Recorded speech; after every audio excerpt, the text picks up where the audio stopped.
Hello, everybody. So, Rolando here from Budging Gamer. So tonight's my usual kind of just writing, campaign planning for Microarmour, Modern Microarmour, the game, a tabletop wargaming game that mostly I've chosen as kind of the body to frame a campaign I've been wanting to tell about, kind of sharing some of my experiences op for in the army before I moved to Korea. So, yeah. So, without getting too much into it, if you guys have any questions, just feel free to go ahead and shoot them in the chat. Otherwise, I'll be listening to some stuff on the other screen, but for the sake of not getting blacklisted or copyright stricken, yeah, I'll be listening to it and while working. And so, yeah, you guys can just watch me as I kind of talk through some of it, especially as we continue through the campaign. Okay. Let's see here. So we need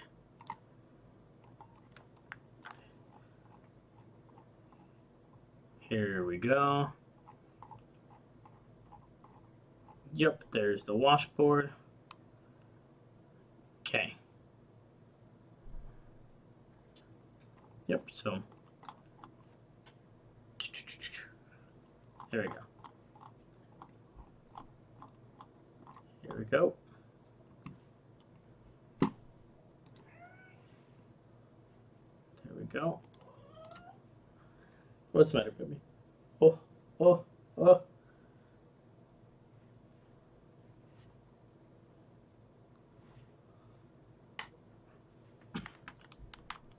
Let's go ahead and let's see here. So we're not in the washboard anymore. Or, yeah. Okay, so we're in scenario 10 now.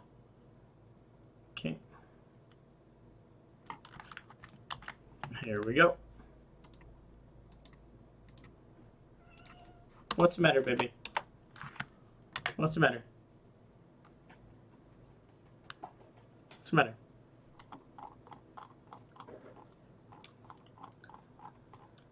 Let's see here. So we've got our maps here. Okay. Okay, let's see here. So we are on 10. I need to actually take a look at what image that is, what battlefield we're on. Let's see. Here we go. Oh.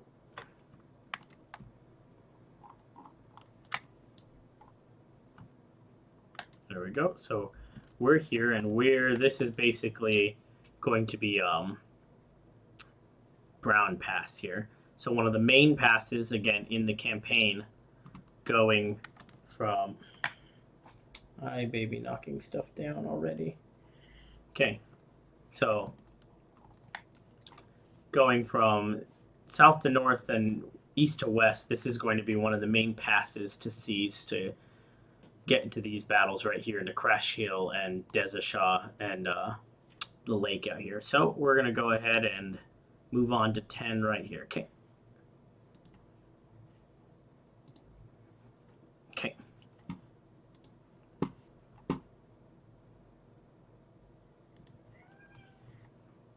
What, baby? What's the matter? Yeah, what's the matter? Okay, let's go ahead and move this around so I can see a couple things at the same time. Let's see here.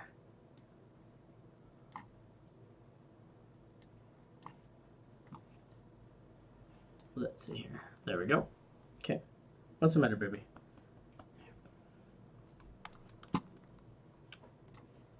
Okay.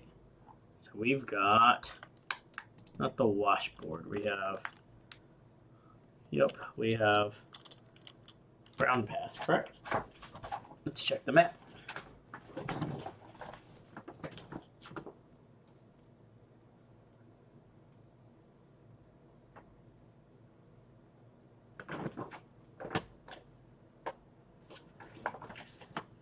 Oh, not brown. That's Debnam. Yeah. Oh, sometimes you forget things that are even back then were so important.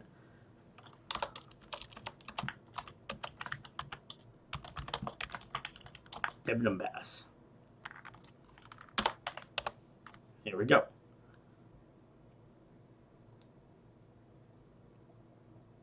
Okay.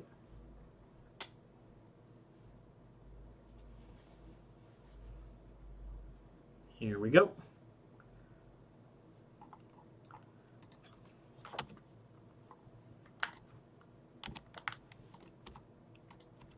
Let's go ahead and clear this out.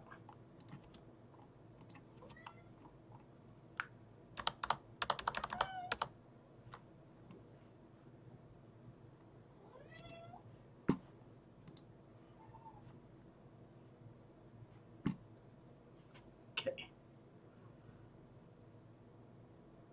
Right, so let's see here. Let me get these guys some some fish snacks because they're just gonna keep whining for foodie this whole time. So we'll be right back. Okay, you guys want some fishki? I know you guys want fishki. Let's go. Let's go. Come on. Bye, Joe. Let's go. Come on, let's go. Ashley.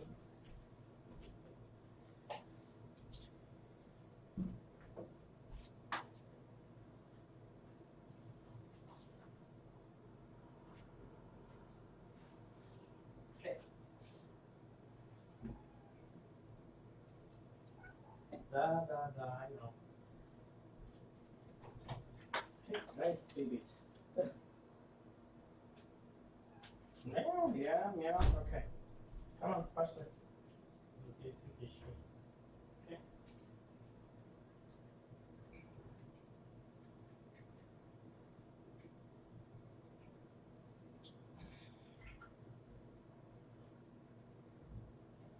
Here you guys go. Some fishki. No, these are each. Okay.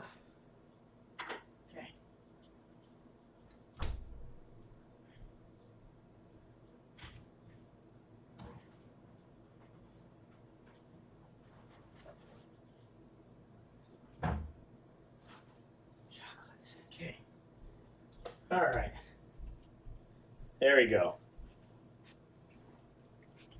Ooh, ouch. Oh, oh. Okay. Cat food delivered. Okay. So let's go ahead and continue on with what we're doing. Okay, let's go ahead and keep on keeping on. And charge my phone so this way. Ooh, there we go, and make sure I can hear it if the waifu sends a message, because she is still out at work. Really late at work this past week or so. So some of these streams are pretty lonely. All right, let's dive back into it.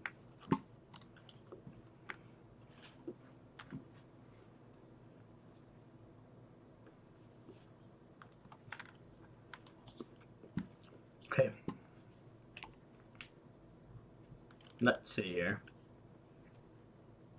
Conex one, okay.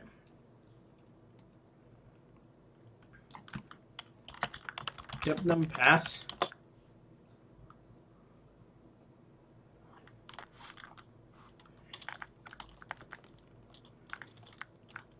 Let's see here.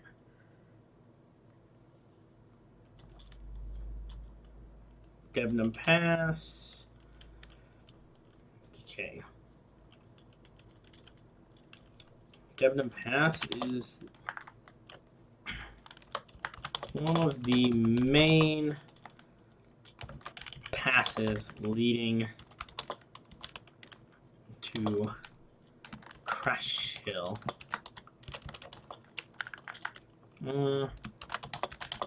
It is seen as a main avenue of approach. It is a main avenue of approach for the attacking force. Yeah. Okay.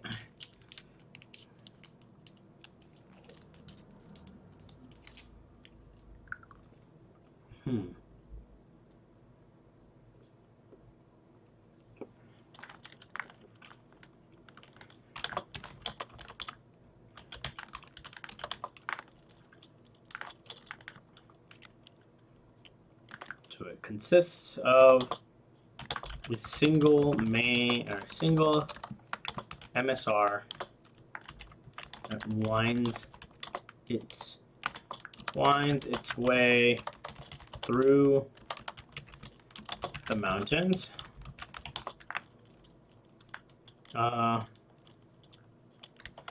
And let's see here. And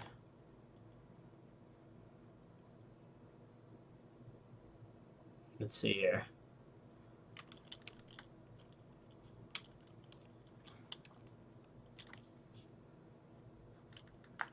Let's see here. Costing because there's a single MSR that winds its way through the mountains and goes from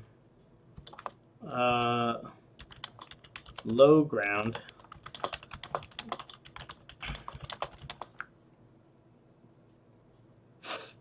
okay, let's see here.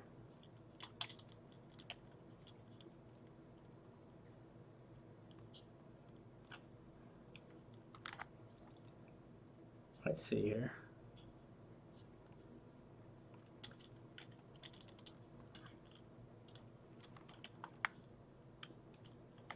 Okay. Let's see here. It winds its way through the mountains. It goes from... Sorry, the one I'm listening to is really interesting. It's Middle Earth lore. Let's see here.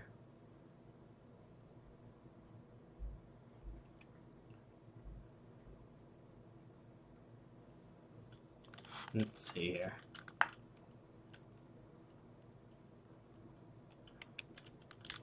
Okay. Let's see here. Through the old mountain into the center of the pass. Goes from low ground in the center of the pass and rises back to to another pass and rises back to level out.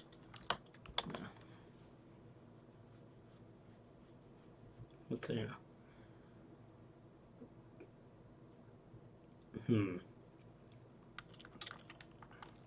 To level out. No. Ugh.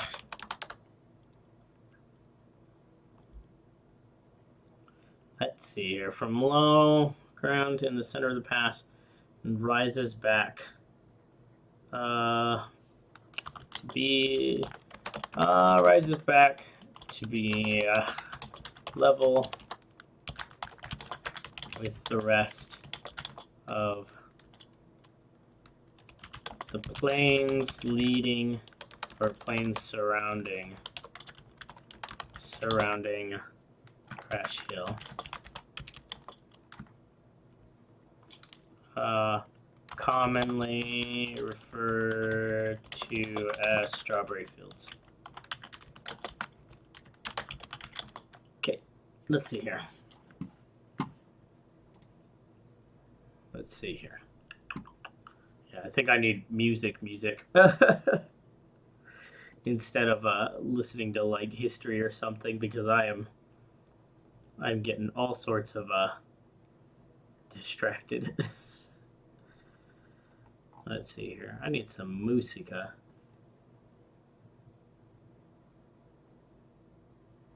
Let's see here.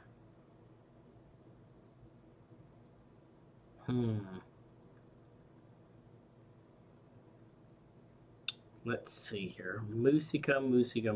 Something just to listen to. Let's see here. I just need something in the background because that was a little too much to where I was just I wasn't really writing, was I? Let's see here.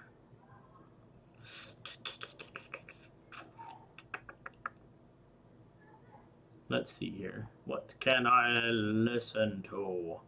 What can I listen to? Let's just throw in, let's see here. Let's do some NSP. Why not? Let's do some Ninja Sex Party. Might as well. Actually, I'm kind of curious. Awesome. We're going to listen to this song. I haven't heard it in a while. Okay. Let's go ahead and continue here. Let us continue.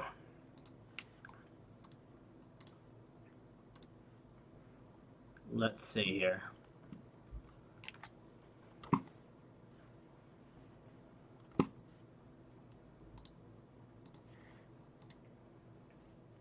Okay. Cool. Let us continue.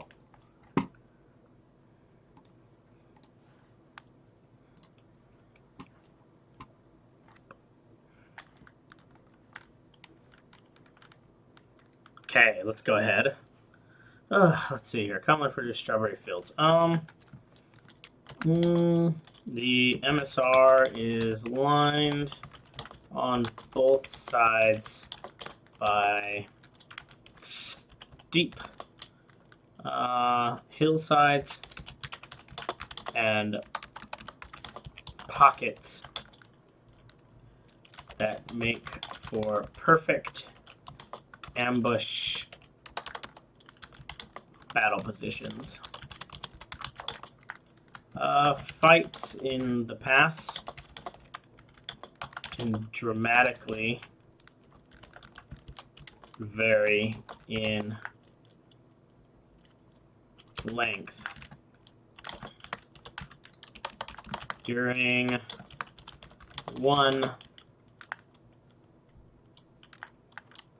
one of Atropia's many failed. No. During one of the many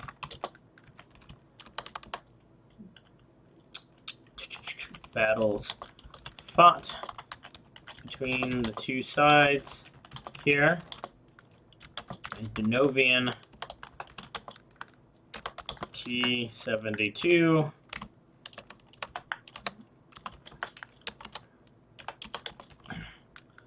a single Denovian T-72. A single Denovian T-72 held off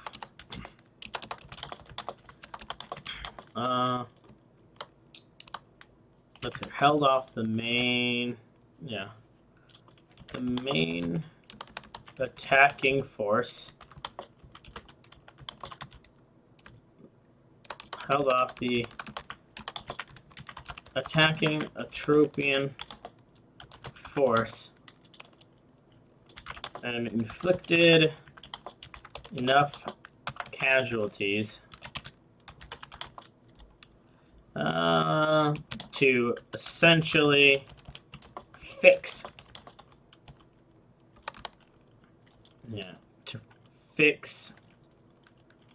let's see here, the battalion and force the main body to take the passes to the north.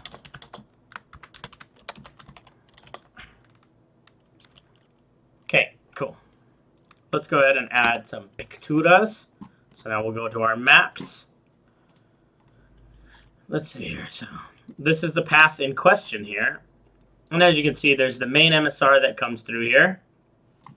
And at first, it's pretty straightforward. Like, it doesn't look that, like, hard, but it certainly has, like, there's quite a few ambush positions throughout here. And I also provided a good chunk of the southern part of the pass as well, because this creates for some interesting kind of a lot of little wadis to bypass and go through some different cuts to get to the main pass. Plus, it allows a defending force to kind of fan out through here. It provides some different some opportunities to move. Okay, let's see here.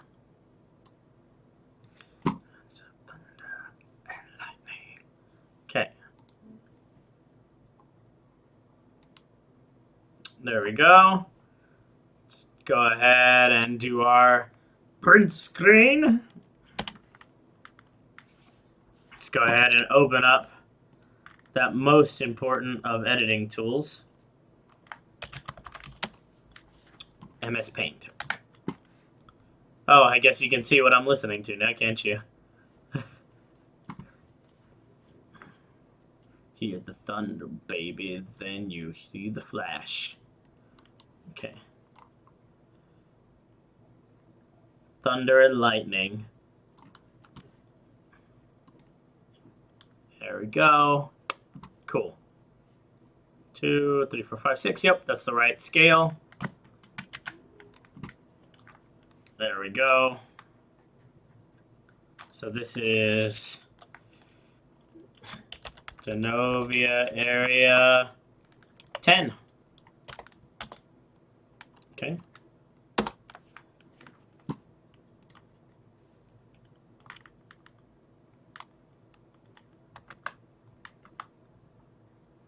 Okay, let's see here. Yep, and then we're going to put it right here.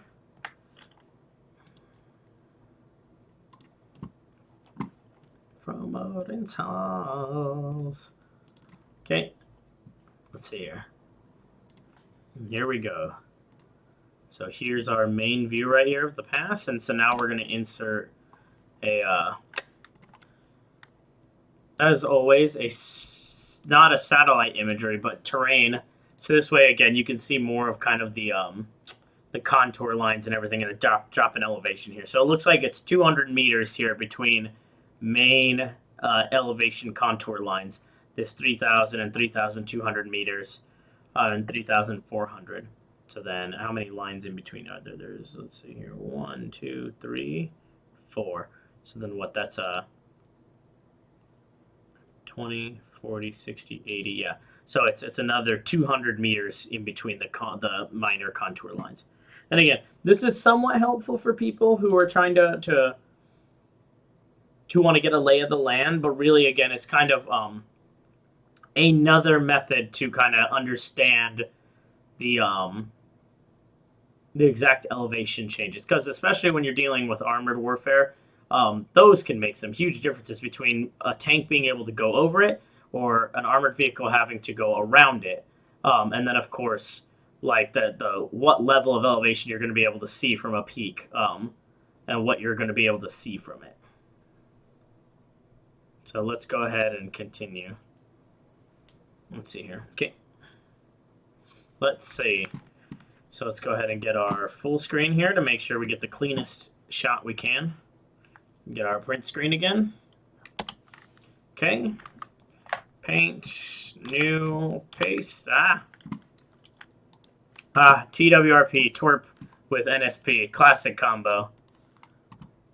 Some good creative music. Honestly, on kind of just the topic of creators, it really, like, I find that sometimes, even if they do make covers of 80 songs and their songs are silly, listening to people like Dan Avedon and NSP and Twerp, really, it really is inspiring to listen to other people who have used the internet to create art, to do something that back in the day this would have been very hard. They could have done it, but like, who would have listened? So for them to be able to make 80s covers, to make fun techno music, to make silly comedy songs, and make it work, like, it's really inspiring, and it reminds you that, like, the age of the internet has allowed people to create so much more easily than ever before, and more importantly, share far more easily than ever before. And so I think that's important sometimes when you want, like, if you want to write something, if you want to do art, if you want to create a video game, whatever you want to do, music, that the internet has allowed you, that, like, someone out there is probably going to want to listen to it. And you don't need to, and through a traditional route, it's really hard to get that exposure to get people to listen, whereas with the internet, like, I mean, I don't want to say it's a piece of cake, because obviously both via Twitch and a couple of other projects that I've pursued, it's still challenging to get people to listen or pay attention to your stuff, but at the same time, like, there's just much more opportunity to find a community that fits what you're looking for. Like, the fact that I'm making this right here as a source book for for tabletop wargaming. Like, and not that I expect this to be downloaded a million times or anything, but like, I hope that somebody will find this and use it, and that the story that I want to tell, the stories that I want to tell, the experiences I want to relay, will be able to reach somebody else that I would never have otherwise been able to share that with. So I don't know. It's really it's a time. What a time to be alive. I bless the rain. I bless the rains down in Africa. Let's do 3D. Let's get our 3D shots in.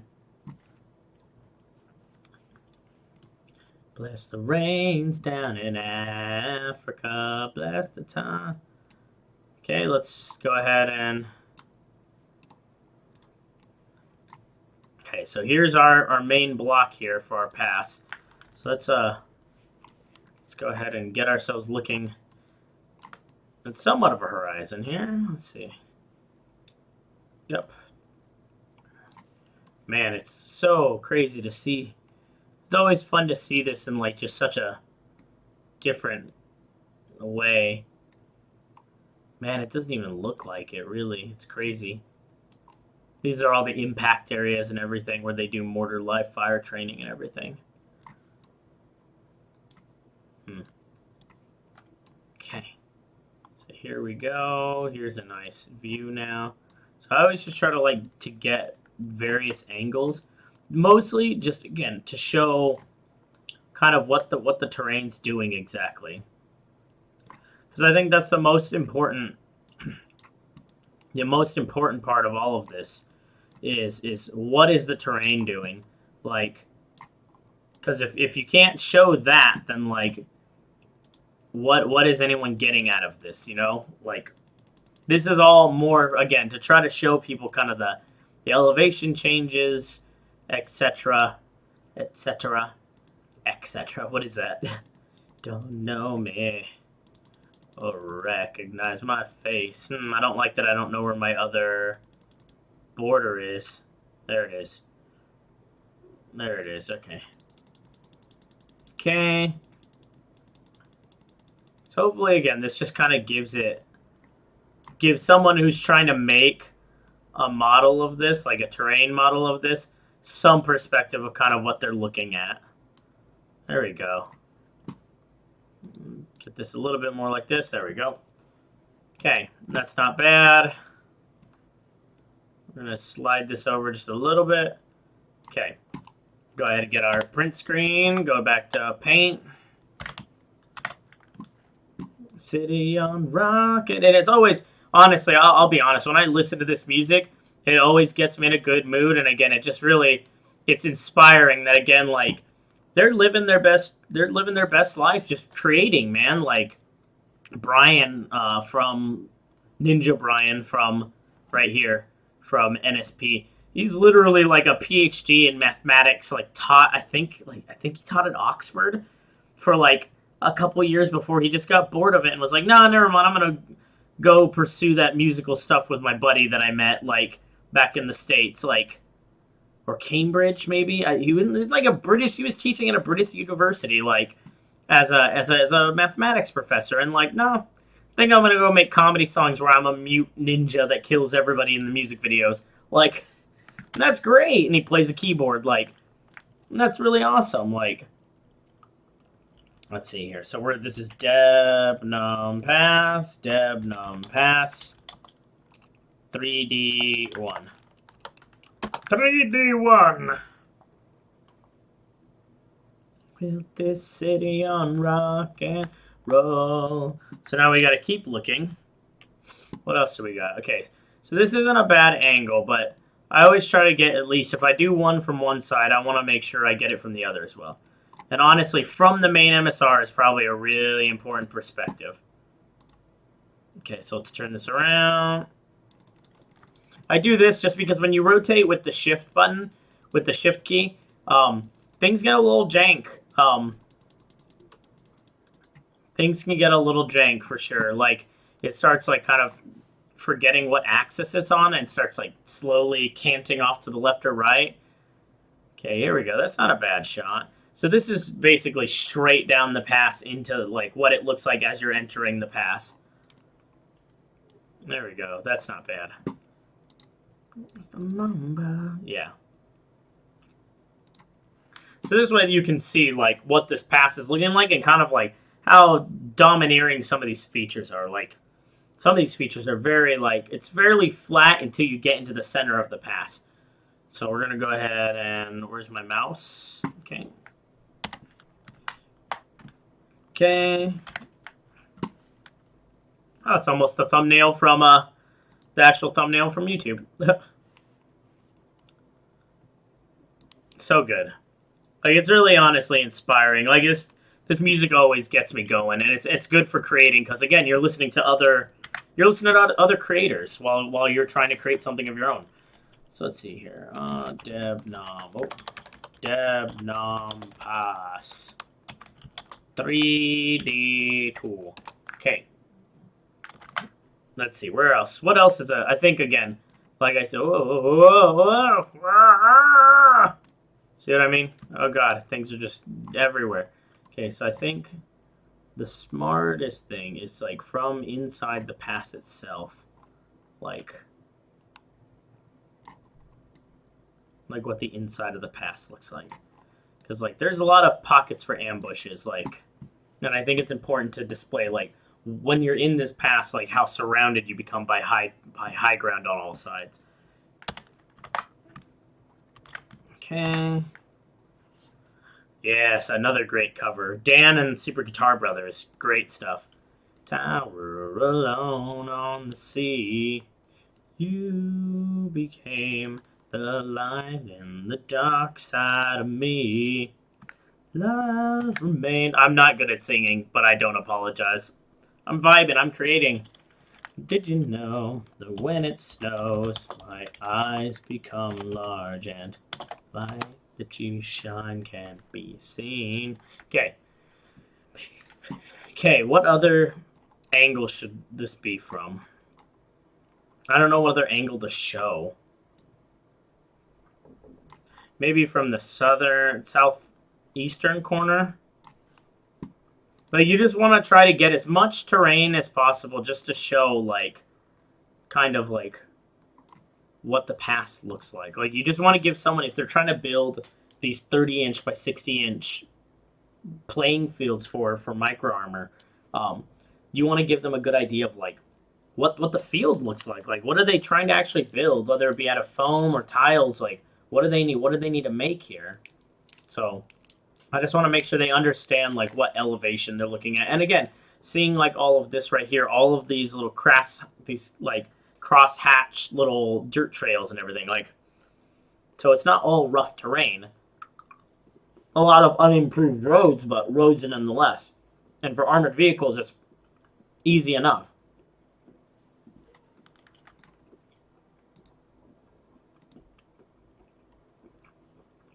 Yeah.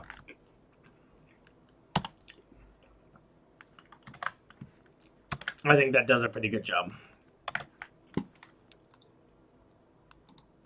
Okay. I don't know. I was explaining to some people at my school today, some fellow co-teachers and everything. Because one of them, she plays D&D. She's on Twitch. She's a follower. Thank you again very much, Mayacha. We were talking just about things that we do, writing, drawing, etc. And how this project originally started life as a graphic novel, akin to kind of Terminal Lance, kind of very simple style, like kind of stylized. Of course, I am nothing of an artist like Mr. Max Iriarty, but you know, I tried my best. But what I found is that again, the story wasn't panning out how fast I wanted. The medium wasn't working for me. It definitely allowed me to draw it the way I wanted to, but it was taking. The story wasn't moving at the pace I wanted it to. And then again, I tried to move it into the territory of an actual novel. And then I found that I didn't care much for I didn't care much for my characters and the conflict, and that's bad when you're writing. When you don't care about your characters, like, then why are you even like writing the story if you don't care about them? Like, if you're not invested in that character or that storyline, like, why bother? You're not. There's nothing grabbing you and making you invested in their struggles and their conflicts and their growth. Um, so then eventually that's why it turned into this as a module, because what I found is that what I wanted to share were my fake war stories from Genovia, my times as Op 4, and just a lot of the fun and kind of cool and tense situations I found myself there, and the great learning and training opportunities that I got to be part of. Um, and so I wanted to share that. And so I found that I find now that this is kind of the best way for me to share this. Because again, it focused specifically on those scenarios and kind of allowing people to experience themselves. Uh, but I've definitely dabbled, like I was telling them, I've dabbled in a couple different type of mediums to see what works, and I kind of, I still haven't, as the song goes, I still haven't found what I'm looking for, and I still haven't really found like what medium fits my storytelling. Back when I was a teen in the mid 2000s. Jesus, back when I was a teenager in the mid 2000s, I was trying to figure out what I was doing. I wanted to do a bunch of different things, and I was under all these kind of like I was in the depths of the PlayStation 3, and Metal Gear Solid, and Final Fantasy, and the Lord of the Rings I had read. All these different things that I had, all these different kind of stories and storytelling methods uh, that I had heavily kind of immersed myself into. So I tried a bunch of different projects when I was in high school. Like I tried some writing. I took art classes, so I tried some art, like more traditional painting and stuff like that, and sketching. But it also turned into this was when 3D modeling software started becoming more prevalent and available for just people, just for whoever. Like, so I started dabbling into that with my friends who were also into it, and we tried creating ourselves video games. We were modeling with Maya and everything, and again, fancying myself a Hideo Kojima of sorts, because I had some of the technical aspects. I practiced 3D modeling myself a little bit, not very well. And again, I was a bit of an artist, at least compared to my other buddies that were involved in this. But really, I was trying to drive the story and like what the main ideas of the gameplay would be, etc. Like what I wanted the vision to be, like what we could make this thing. This was right around the time too that Freddie W was really beginning to blow up, and Corridor Digital they were just, as I was a senior in high school, they were just on the cusp of putting out their first like major videos with The Last Minecart and Frozen Crossing. So I was surrounded by these other young like people that were a little older than me, maybe like 5-6 years older than me, because they're just on the other side of college and had just started jobs, and I was just leaving high school. And I saw what they were doing, so I was just motivated to try to create something. And I remember I tried making films with my buddies. Terrible. I'm glad that they don't exist anymore. Terrible. And I tried making video games with my buddies, and it didn't really go anywhere. But there's still at my house in California. There's at my parents' house in California. My house is being rented out right now. It doesn't have any of my stuff in it. Has stacks of concept art books that I filled out, and just World War II stuff, because I had this idea for this sprawling kind of World War II epic from like North Africa to Italy, and then like when you were done like fighting through to like Monte Cassino and everything, like the story would be like, oh man, what about your brother? Like I heard that they invaded France, and then like it pans to the other brother who was in the invasion with D-Day, and then you follow his story through from the beaches of Omaha all the way up into the Battle of the Bulge, and like trying to cross the Rhine. And I drew tons of concept art for weapons from North Africa to Italy, and like just all sorts of stuff. And it never really came to fruition. I made a couple 3D models of rifles and stuff like that, and rigged a few models and stuff, and that was about it. And like, but my buddies they weren't as invested of creating as I was, so I kind of just dropped. So I don't know. I'm kind of revisiting different mediums to try to create those stories, because now it's even easier now to create stories, especially video games. I was just looking at that with between like Lumberyard from Amazon and then Unreal, of course.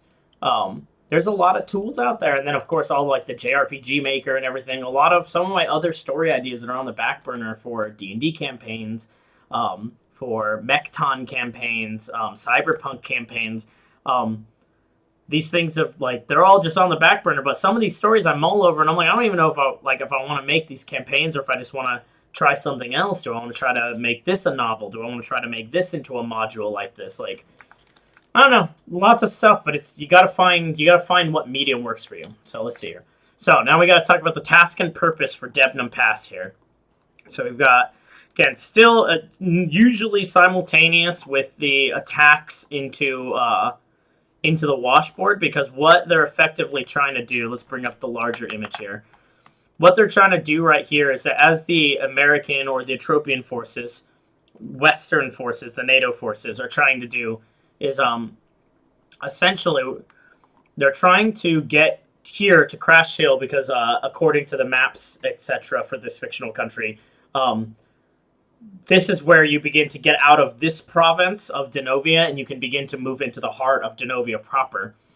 So this is kind of like a last stand for Denovia, to hold this hill, to keep this terrain in order to maintain control over this province, because there's a major city as well here.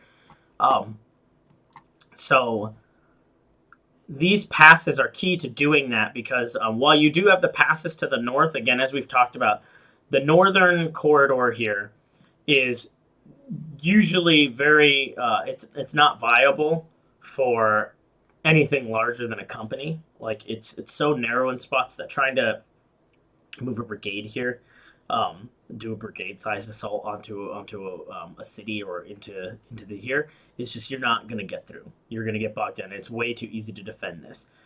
So this normally just becomes a economy of force. Just make sure Denovia can't counterattack through here, which normally they did very poorly, and Denovia ended up counterattacking through here to sometimes hilarious on our ends and horrific results on the rotational units end, because they learned real quick why they can't just put a platoon of Bradleys up here and expect everything to be fine when a company plus of tanks rolls through those Bradleys, or just bypasses them and then just calls in artillery to fix them, and then maybe even leaves just a section to fix the platoon, and everyone else bypasses and then starts going through while the main line is all here prepped for movement, just through the rear here, going through supply trains, going through medical, going through soft talks, going through everybody's talk, and going through CPs, and it's disastrous from a command and control or mission command perspective, because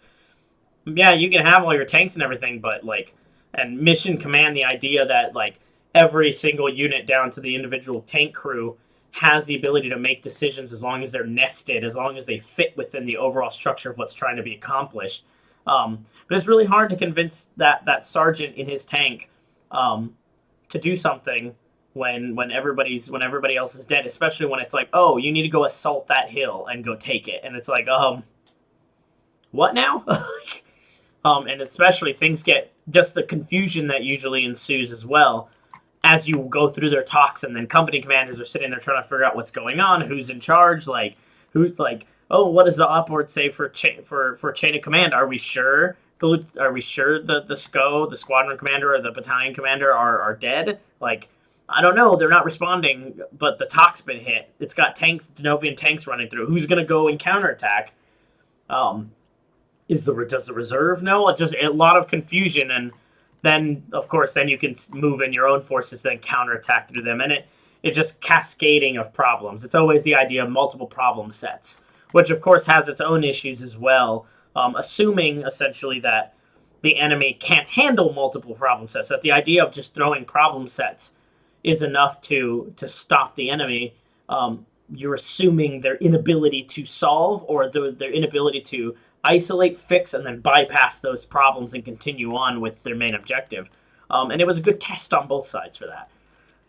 But yeah, so these main passes are the three main avenues of approach here. You got through the washboard from the south, you got through the center in Debnam, and then through the north you have Goat Trail and Brown Pass, right through here in the hills. And honestly, they normally pick these two because the washboard was normally seen as a quagmire just because of how defensive, how viable, how tenable a defense can be made there. And so these two are the most straightforward. With Debnam being the easiest, as in the MSR is well maintained through there and would be the fastest, but it's also the most predictable and the most easily blocked off by blocking obstacles or turning obstacles to just simply stop them there and turn them into an engagement area. So usually it ended up being Goat Trail, simply because it provided enough cover for then a jumping off point to try to climb north along the wall where there was more cover, or just try to cross no man's land and hope that once you got within 5K of the walls or anywhere here, you wouldn't just start being hit by ATGMs, which is normally what happened. And so this would just turn into a field of dead Abrams and Bradleys. But yeah, so that's kind of the importance of here. So let's talk about task and purpose here. So we've got...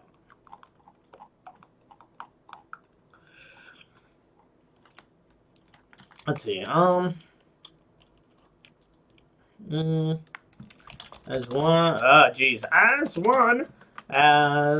one of the primary avenue of approaches, due to its ease of travel along the MSR, Denovian forces would usually place blocking or turning obstacles along the MSR with a platoon with a combined arms platoon up to a company defending the pass in depth. This was, of course, dependent. Take me tonight. So, of course, was dependent on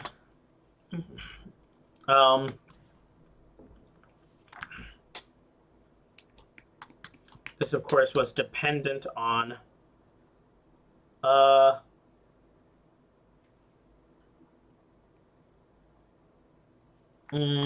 course of action expected. Which depending on the course of action expected from the attacking force, and whether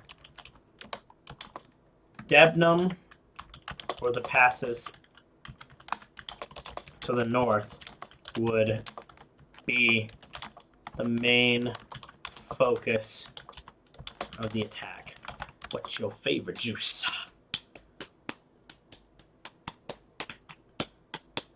Okay, yeah, that's normally pretty good.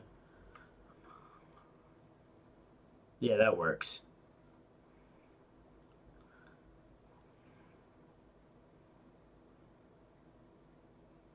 Let me see, I need to look at the map real quick.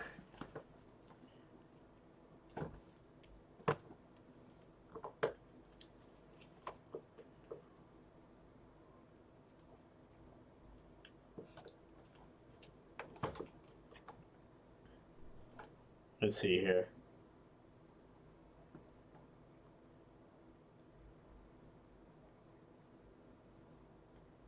Where is it? That's 362154. Let's see. I want to see if I accidentally cut something out of this.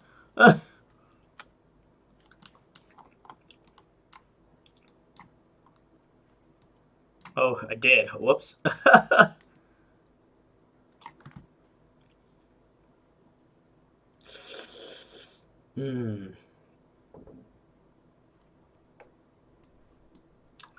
It's fine. I included parts of it. Yeah, it's fine. It's fine. It's fine. Yeah, we're fine. That's for the next area. Okay. Yeah. The attacking force usually consists of, 1 to 2 combined arms. Yeah, this is a major. Moving from east to south, or east to west.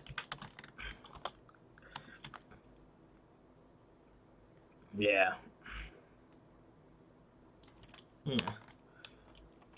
With the intent to, yeah.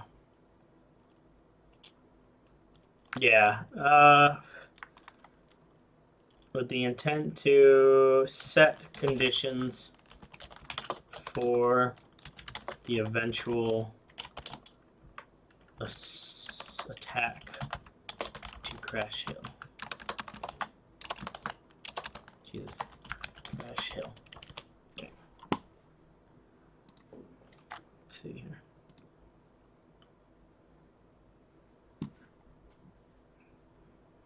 Okay, cool.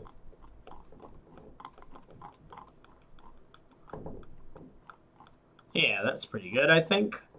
Cool. Don't. Yeah, I still need to figure out the formatting for this. Like, what's it gonna look like once it gets put onto the blog format, and then from there, if I want to export to PDF, like, what does that look like? Like, oh boy.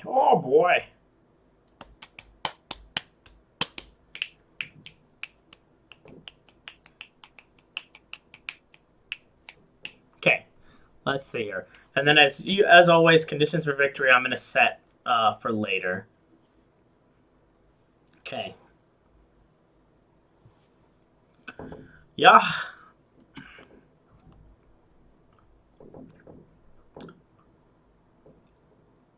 Cool. Again, it's really straight. I mean, normally that's your whole intent is seize the terrain, like seize the terrain, and that's about it. Like,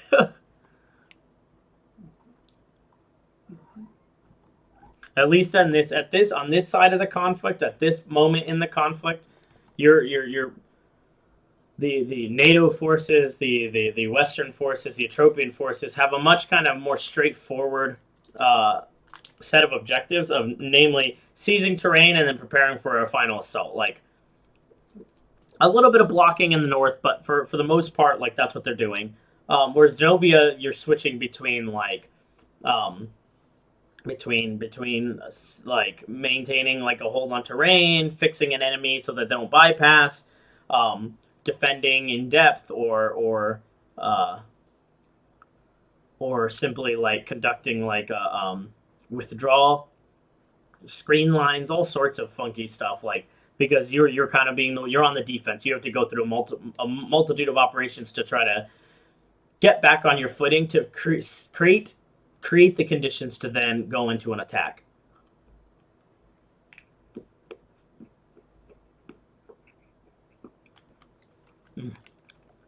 NSP's rendition of Take On Me is just great.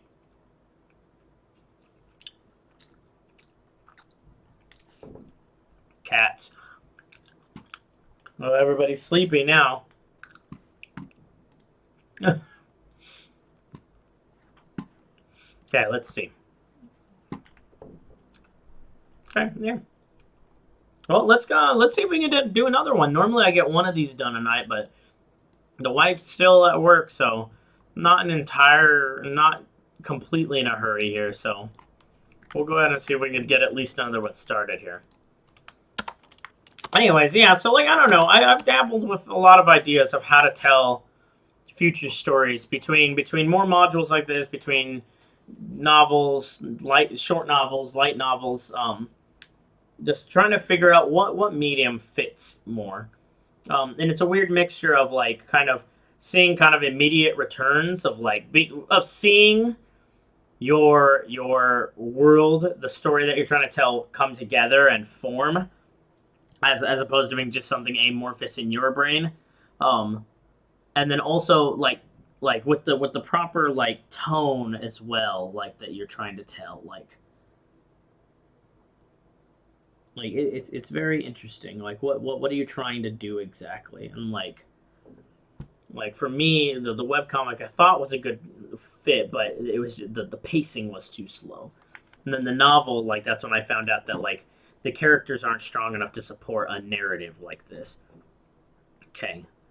Even though they're basically based off real people, which is kind of funny because normally like real people would make for more interesting kind of cases. But sometimes it's not the case. Sometimes, many times, fiction is convoluted and more complicated, simply, or sometimes less complicated, simply to create more motivation and more compelling kind of characterizations. Let's see here. So it's a fine balance when you're making like realistic characters because they're not completely real. They're not real people because real people wouldn't be that interesting. Some people, not for a more general audience. Okay, let's see. So next part would be, yep, goat trail. Okay. Scenario 11. We're almost to the turning point now. We're over halfway of the 20 scenarios.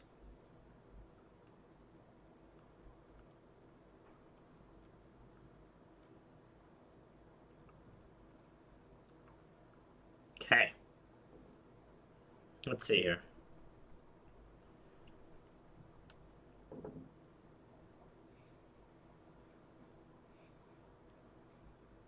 Okay. Let's see here. Goat trail. Well, let's get some of the imagery in here just so this way I can see what I'm writing about. It helps you visualize a little bit more. Quite literally visualize because you're looking at it. Okay. Let's see here. So goat trail is this portion right here. This north-south portion. And this is always tricky to do this and get the right angles. Okay. There we go. Yep, Heat of the Moment, cover by Ninja Sex Party. Great stuff. Okay. Yeah. And again, I'm just trying to cut as much of the information off as possible when it comes to the maps, just so this way it's not, again, not so much for the sake of OPSEC, because I mean you could Wikipedia NTC and it'll show you where everything's at, and people tag things on Google like where like hotels and stuff, like hotels are, and like look key terrain features and stuff, but it's not so much for that. It's more just like you don't need to know that this is NTC. This is Denovia. This is whatever grid scores you want it to be. Okay, let's see here. Denovia area 11. Okay. Let's go ahead and get this into the topographical map so this way I can see it. And here, this is actually really great because here you can see how this is just sloping upwards at kind of a steeper angle as you come through here. Like again, like you're especially once you get into here, like you're picking up terrain, you're picking up elevation pretty fast.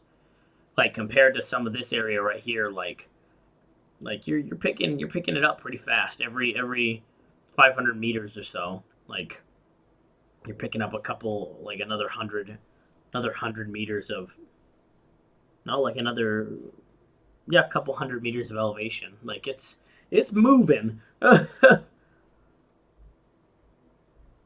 Yeah, because like what we've got, what is it? Well, did I already get this picture? I don't know. I didn't. Let me get this first before I start trying to figure this out. Okay. Okay. Rocket Man by NSP. Okay. Okay. There we go. Okay.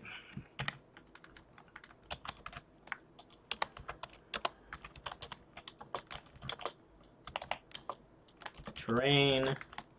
Should have just said topo. That would have been faster, right? Okay.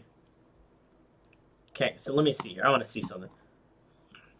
What is the intervals on this? What do the intervals look like on this? Don't do that to me.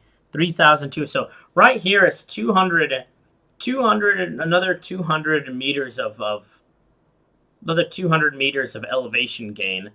200 meters and like feet. That's feet. Never mind. 200 feet. Not as steep. Never mind. Maps, feet and meters mixing all together. Okay, but another 200 feet of elevation over what? Over 1, 2, 3, 4, 5. And what is this? Over another K, over 1,000 meters about. Like it's pretty impressive. Like that's a significant amount of gain over a kilometer. That's like a steady slope upwards. Okay, but there's that. So now we're going to go ahead and get some 3D. Well, no, we're going to go ahead and start writing a little bit more. Okay. Let's insert this.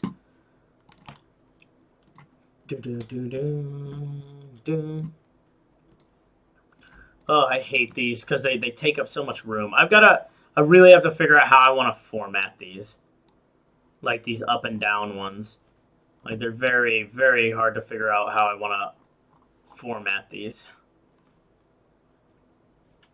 Honestly, I almost want it to where like you can have them side by side almost. I'm gonna try that. We'll mess with the formatting later. I'm not gonna mess with that right now. Good enough for right now. I can always edit it later. Right now, I just need to get material on the page, basically. I need to get stuff on the page. I can always edit it later. Sure, it's all jank. Sure, why not? Okay. Okay, so let's go ahead and write. Of course, it's on. Let's see. So let's. I think I'm gonna be. Bleh. Bleh. Terrible, terrible, terrible. Oh no. Oh God, no. Let's.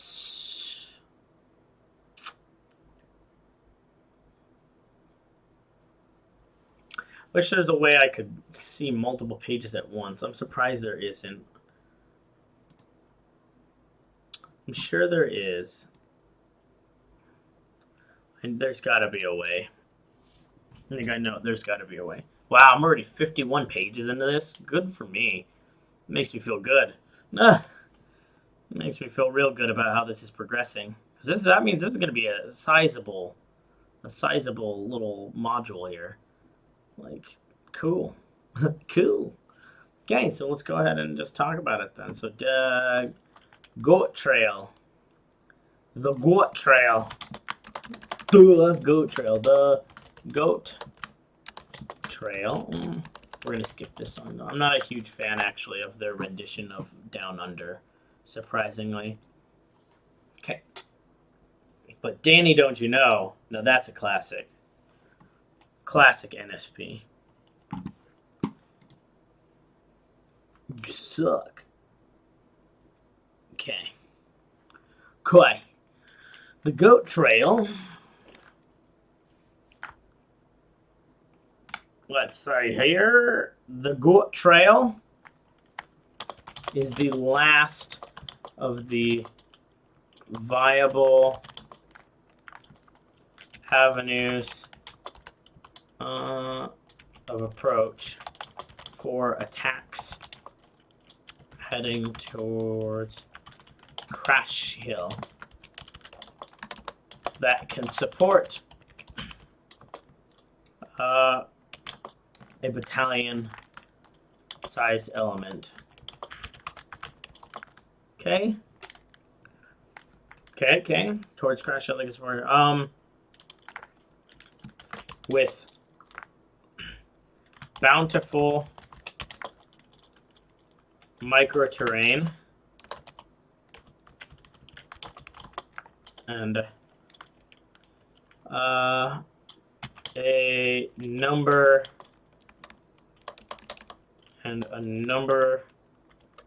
of craggy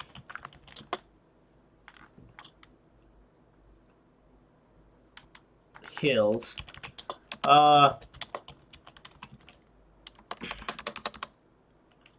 The trail offers an excellent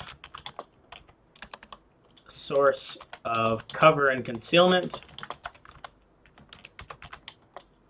for both defenders and attackers. The mountaintops themselves could support up to a company of mechanized or dismounted infantry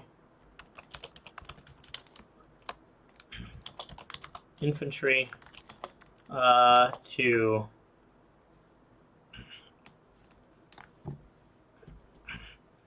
deploy, from which they can deploy effective ATGMs, fire, Izvanice, excuse me. Oh. Let's see here. Deploy effective ATGM fire. Yep.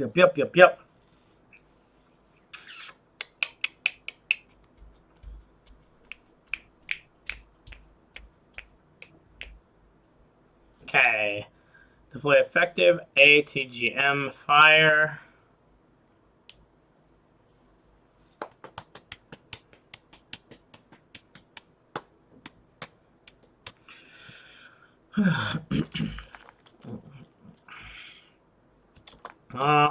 This makes for an extremely lethal, lethal fight as attackers will move from south to north against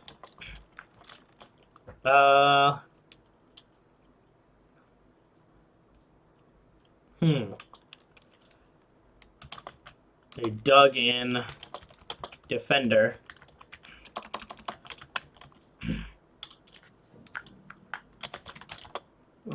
While defender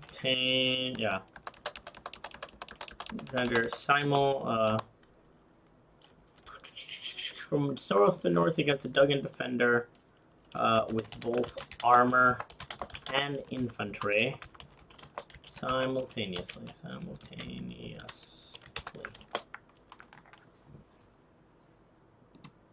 I can spell. Jesus. Am I not spelling that right? I guess I'm not. Hold on. No, I am. What the flip?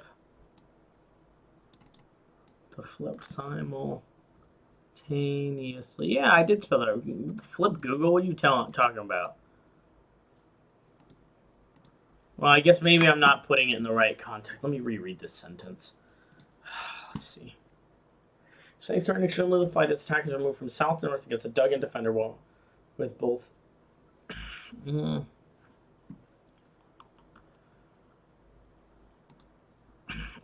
Engaging in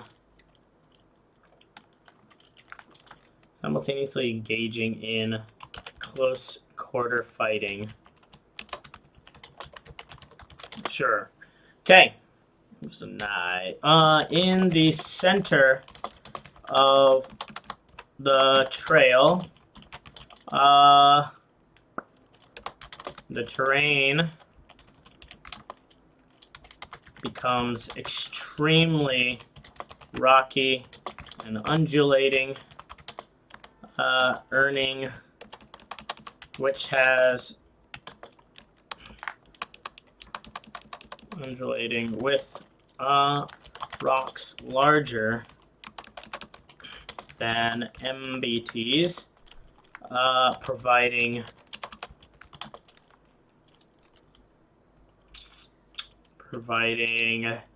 ample cover for battle positions.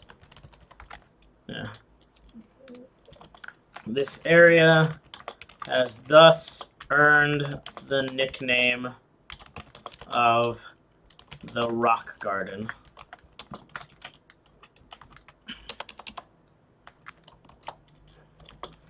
Let's see here. Let's see what the 3D looks like. He loved it. But you know what? Look. Let's steal some guys tonight. Million hands and laughing while we shank 'em in the starlight. Fucking life tonight. Sexy for that guy. Yeah. Let's kill 5 guys tonight.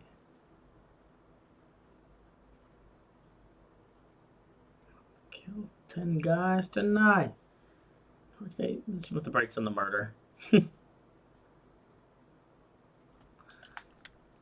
And we'll find a perfect alibi. So this is where it gets fern.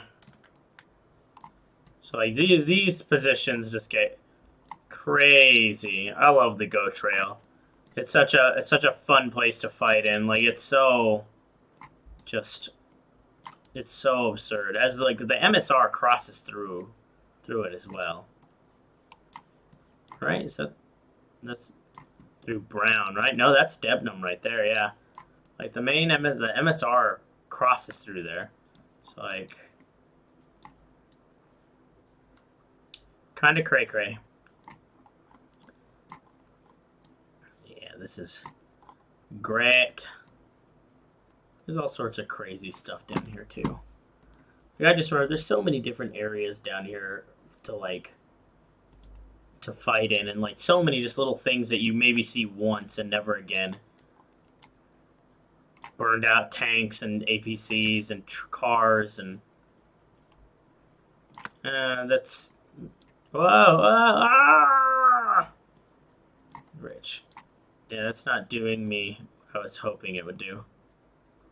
It's a giant mansion, baby. I'm checking on all my money. There's a lot of models and some supermodels too. Diamond fridge, it costs more than the country of Peru. Yeah, so this isn't a bad angle. This is a great way of seeing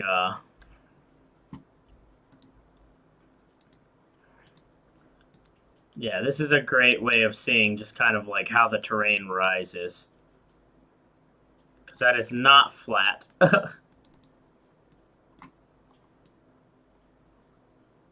Yeah. Okay, yeah. Sure. Nope, I need paint back open.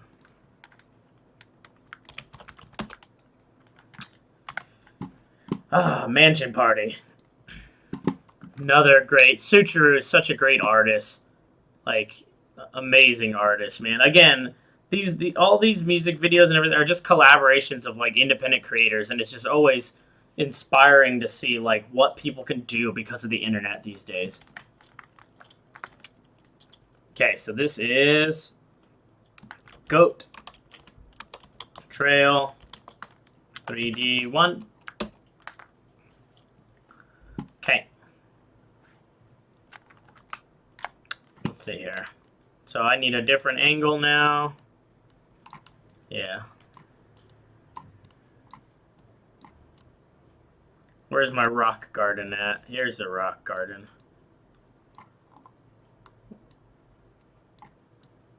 Yeah, you can barely see that it's a rock garden. Like, you can barely see all the rocks. Like, these gigantic boulders everywhere. Like just all these boulders along this riverbed.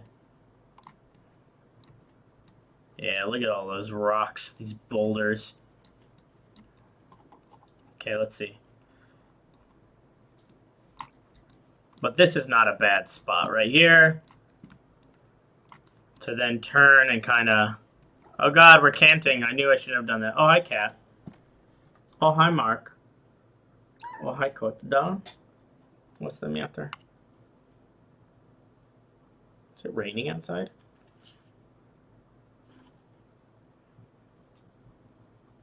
I don't think so. Okay. Excuse me, buddy.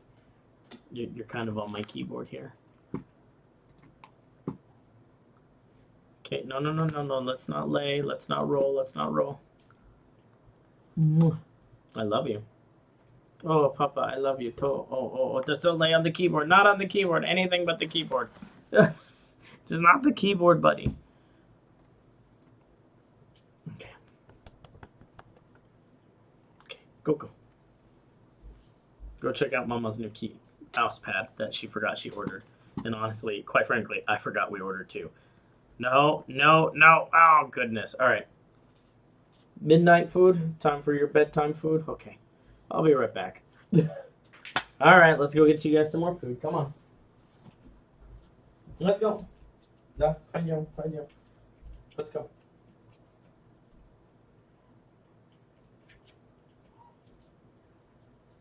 Is it raining outside? Oh, it is raining.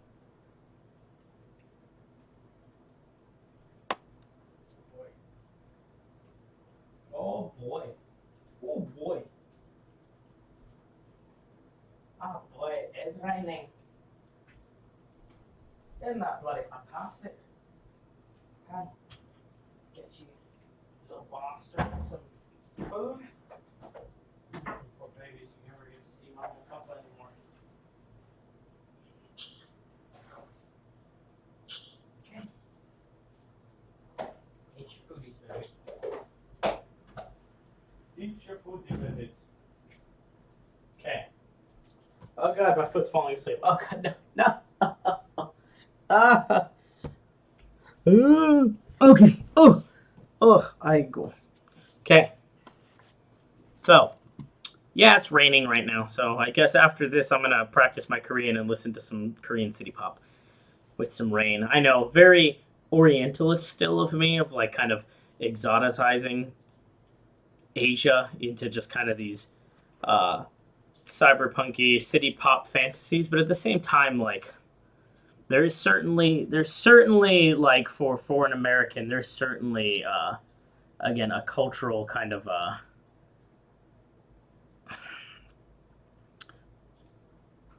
don't want to say mystery, but there certainly is a vibe here that isn't present in the United States. That's for sure. So it definitely still feels not alien, but very much like of a different time and of a different, like almost an entirely different world, honestly. So, I mean, but we can get into issues of colonialism and post-colonialism some other day. Honestly, Denovia itself is honestly, without even being too serious, a story in and of itself of post-colonialism and kind of great powers vying over control of regions through proxy wars, etc. Like, you know, it's basic stuff. Basic geopolitics these days. Okay, that's a good sign. Yeah, that's right. We switched to 90s music now, and early 2000s music. Got some Santana Smooth going on.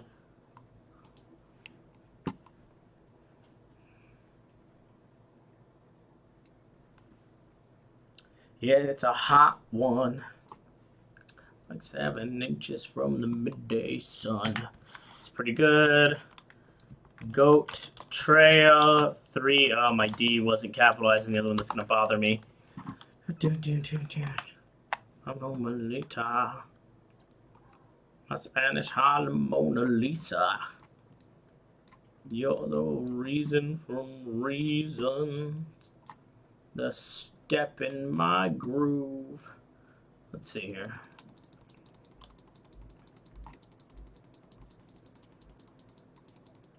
Oh, that's a great angle of the rock garden. Yeah, we're gonna cut down to these little hills right here. Yeah.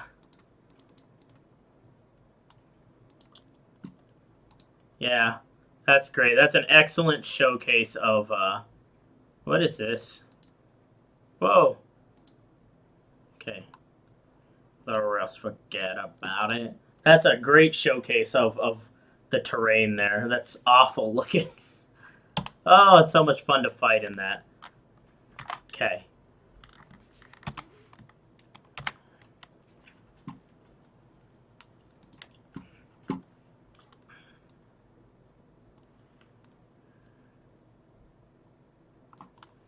There we go. There we go. Cool. Okay, let's go ahead and drop this in then. Let's see here. This is Goat Trail 3D3. Okay, so now, that D is going to bother me. Yeah, so now we've got some more 3D terrain here. But, like, if you just look at this, like, this is probably going to be one of the more interesting engagements. This always was in real life, too. Just what you're capable of defending in here. God, I hate how the camera cants on that. It's terrible. But, like, the terrain that you're dealing with here in the rock garden is just, like, it makes for some excellent cover for tanks, like, pre-made battle positions just through all of this terrain. Like, I remember hiding tanks behind boulders on this and just putting them in little riverbeds and just having what are called keyhole shots, where you're perfectly positioned to where your gun turret is able to engage enemies, but for them to be able to engage you back is extremely difficult because you're mostly covered. And so you're able to take these shots of opportunity as things pass on an MSR or things are coming through a certain engagement area. And it's just that little keyhole that you can shoot through, but it's extremely lethal because essentially you're just sniping people with a cannon and they can't really engage you back. Like, they can't really engage you themselves. I think I probably should do a north to south view as well, just because I think it's, I don't know, we'll see if it's important or not. Let's see. Just trying to make sure, again, that you've got yeah, I think that's pretty good. You want to make sure that you're giving whoever's going to be making this terrain board, again, either whether it's foam or tiles or whatever you're making your terrain out of, I want to give them enough. I want to give them enough visibility on what the terrain looks like to successfully build it. Again, not necessarily one for one because that's really hard to do with these maps, and even with a topographical map, kind of hard to do. But to give them an idea, like again, here. These pieces of terrain off to the side for the goat trail should really they should really stand out. They should be covered with infantry, and then the rock garden itself should be like that. Should be a knife fight of tanks and infantry fighting vehicles, because you just have so much cover. And of course, this imagery is not going to capture that. Because Google Earth is not allowed at that level of fidelity here on a military base. But at the same time, like, I want to just make sure that people are getting the right idea. Because, again, when you look at the modules that GHQ, the people who make this game, when the GHQ miniature Wargaming manual, they send these little TAC news out. And in the TAC news, they've got these maps on the back for engagements, for historical engagements. This one is the Wielkopolska Brigade, and historic result, a Polish tactical victory.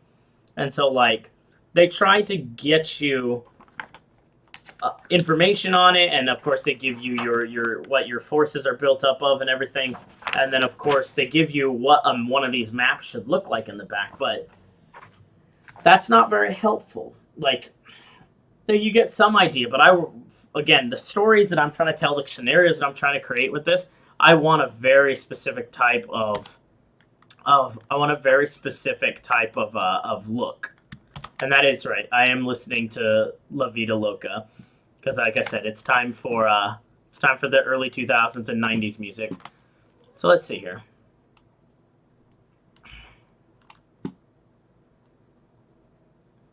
Also, what? It was the 20th anniversary of Shrek recently, wasn't it? So it's only fitting, right? I'm sure Smash Mouth will come up soon too. There we go. I think that's a good shot. Okay.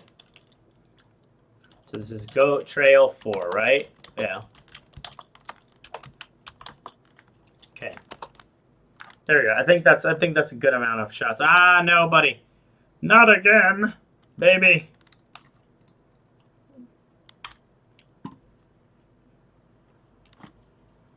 Okay, and then these ones right here.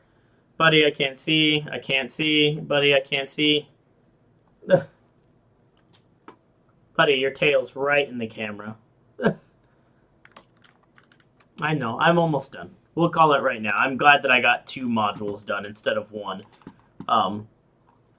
That makes me feel rather pleased with myself. Or at least mostly done. Let's see here. Let's see here. So this is Goat Trail. Mocha. She will lure you out. Living the vida loca. Living the vida loca. Living the vida loca. No, buddy. Buddy, be careful, please. Don't step on the keyboard. Hi, buddy. I can't see what I'm looking at. Well, you got a cat nose. You got a cat snoot. Yeah, are you the star of the show, buddy? Of course I am. Crap, I can't see what I'm looking at. Ah, buddy, I can't see. Okay. 3. Go Trail 3. Thank you, bud. Okay, Queen now, I guess. Okay.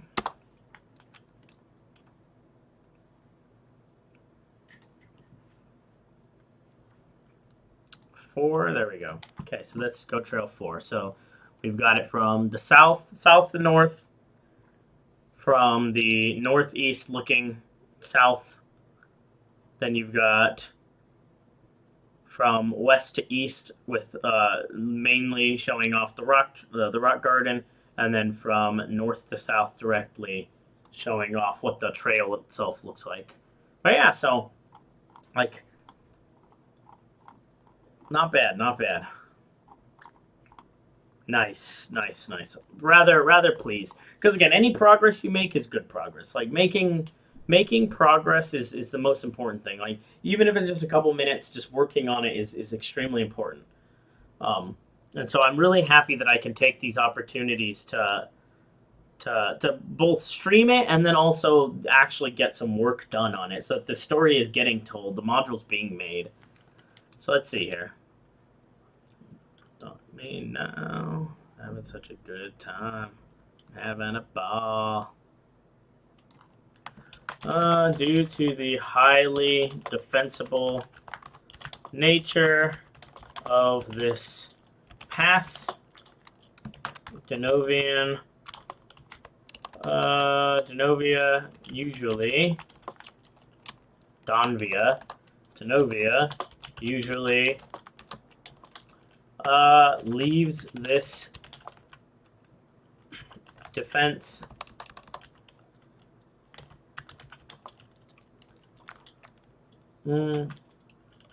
to a platoon.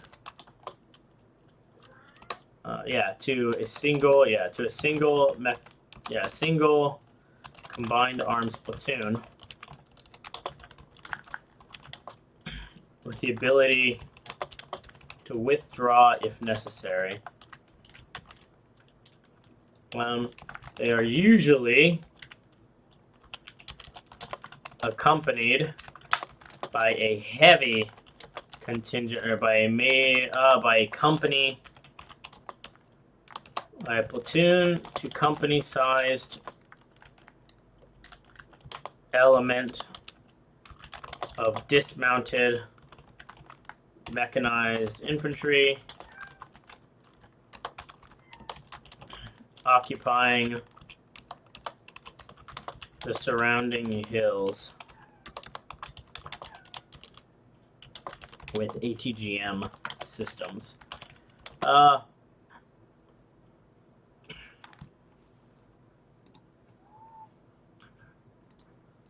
Yeah. Well.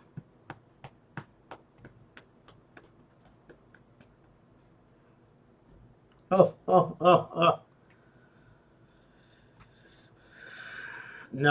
No, Google, that doesn't make any sense. A platoon / company-sized element there. And dismounted mechanized infantry occupying the surrounding hills with HDM systems. Yeah, they are to delay or fix the enemy and prevent the use of the goat trail as a main avenue approach. Okay.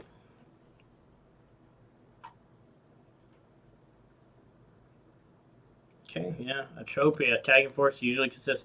This one normally not 2 companies. Normally 1 company. 1 combined armed company.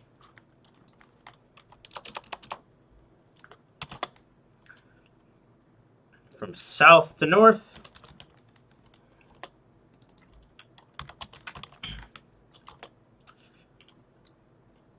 Attack on Crash Hill.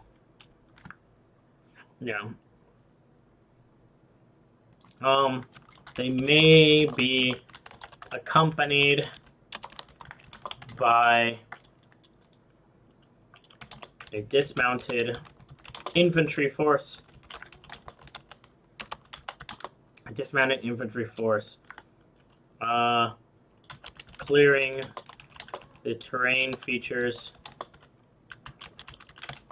on either side of the trail of enemy dismounted forces. Definitely one of the more fun, one of the more interesting attacks. Yeah, but there we go. That's 11 right there, man. That's days 5 to 6 right there. Man. Good stuff. So now what will happen next is we'll move into 12, the final fight for the Northern Corridor if it comes to that, and then 13, 14. Like this is the crux of the fight, really, the turnaround point. Then from here, it's Denovian assaults. Now it's Denovia on the attack, and then you get a lot of fun stuff because now you have to go back through a lot of the same terrain that you defended through, and now it's you get to play the other side of that. Yeah. Oof, good times.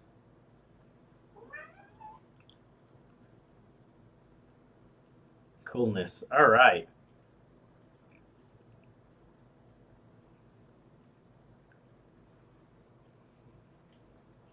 Yeah. And when we get to 17, when we get to the attack on Razish, I need to set that up as alternatively you can have this play out. You can play it twice if you want from both sides. And essentially it plays out kind of the same way except which way the attacking force is coming from. If it's coming from west to east or east to west. But 17, that's another one of the main fights here. Like really, if I was to go through this with main fights, it would be like, it would be here, it would be Siberia, then it would be Alpha Bravo Pass, Ujin, the Washboard, and Goat Trail. Of course, Crash Hill. Sometimes Desishov it spills over, but mostly Crash Hill. Then Iron Triangle, Razish, and then the Whale would be like the main fight. So let's see, that's 1, 2, 4, 6, 7.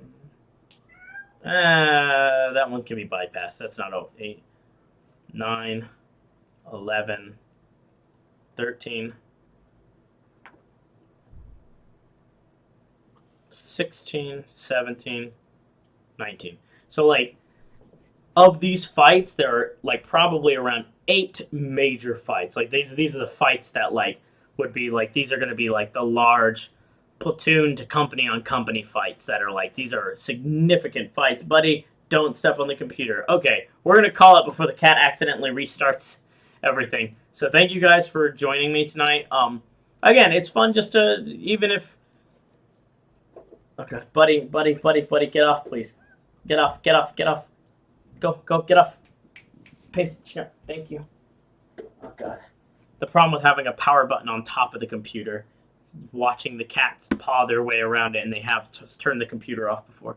Okay, so thank you guys for joining me and watching kind of the creative process of making this module and working my way up towards eventually playtesting this with hopefully a buddy. And hopefully for all of you to enjoy as well if you're into wargaming or if you want to get into it. Until then, I'll catch you guys tomorrow. Hopefully the waifu won't be working too late, so hopefully we can do something fun. Hopefully we can do Elder Scrolls together like the olden days, but she's pretty busy at her job now, so I think the project's picked up. So we'll see, but we'll definitely do an Elder Scrolls stream tomorrow, and then Saturday, this next Saturday, will in fact be one of our Seoul Saturdays where we roam around South Korea. Mostly Seoul right now, but that'll expand as vacations come up and everything. But until then, if you like what we do, give us a follow. We just surpassed 50 followers, which is great. We still are going to do some specialized videos thanking for that, but again, me and the wife would need to be together to do that, and well, it's 11 o'clock and she's still at work, so you can see how that's going. So hopefully this weekend we'll get some of that content out for you guys, cats included. All right, well, everyone, have a good night. Have a happy Friday. It's almost Friday here in Korea. And we'll see you guys later. Take care out there. Peace.